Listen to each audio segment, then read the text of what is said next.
Now, you're going to see, if you're reading through the book or you're reading through the PowerPoint, you're going to see these words. Margin of error, standard error of the mean. If you guys had me, we talked a lot about standard error of the mean last semester, or when you had 301 with me. So you should be familiar with this.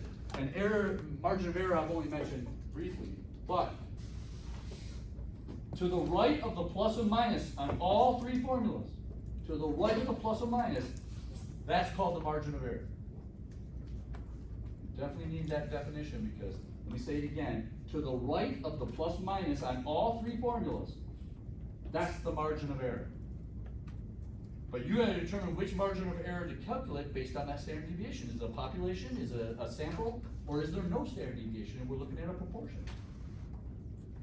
The part where the standard deviation is being divided by the square root of the sample size, that's the standard error of the mean for this problem, because we're using mean, standard error of the mean.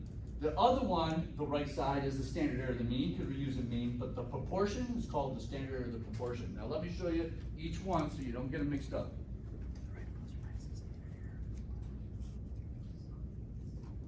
Okay, right there, to the right of the plus or minus is called the margin of error. But the standard deviation over the square root of the sample size, just that part, that's the standard error of the mean. So there's two of them that have standard error of the means. The one using the t, and this one using the z. They both have standard error of the means. But the proportion does not. Let me go to the proportion.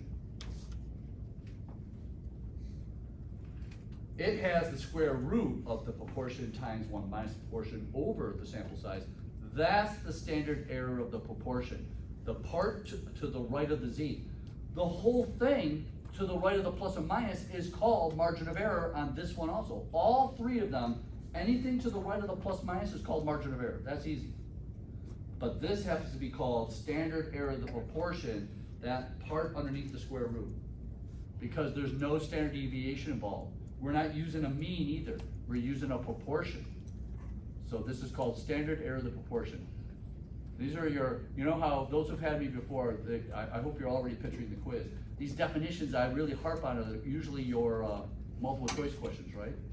Those are your multiple choice questions. And then the problems from the homework are pretty much duplicate the problems that will be on your quiz. They're always related for those who never had it before. Is it what's in the square root or with the square root? With the square root. With the square root. Anything to the right of the z would be the standard error of the proportion in this case.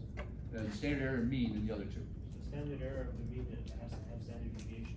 Yes, right. Standard error of the mean has to have standard deviation, and it's using the mean. If you notice the other two, let me get back to the t, has the mean on the left side, and the z one also has the mean on the left side. So they're standard errors of the mean. But they're the only ones with standard deviation. Standard error of the mean. Standard error of the proportion is the one without the standard deviation. The other one without the proportion, it was what standard? The one without the standard deviation right there, that's called standard error of the proportion. The other one. Standard error of the mean. The other, okay. Okay, but, so there's standard of the mean, standard of the mean, standard of the proportion, but all three of them to the right of the plus minus, margin of error.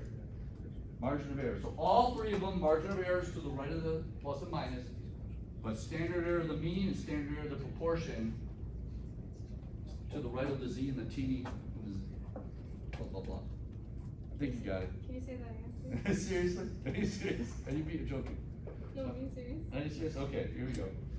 To the right of the z on this third one, this is a proportion, no standard deviation. That's called standard error of the proportion. The square root, anything to the right of that z. Standard error of the proportion. Then these other two, to the right of the t, that's standard error of the mean. And then this one, to the right of the z, that's also called standard error of the mean. So you got two standard error of the means and one standard error of the proportion. And then the margin of error.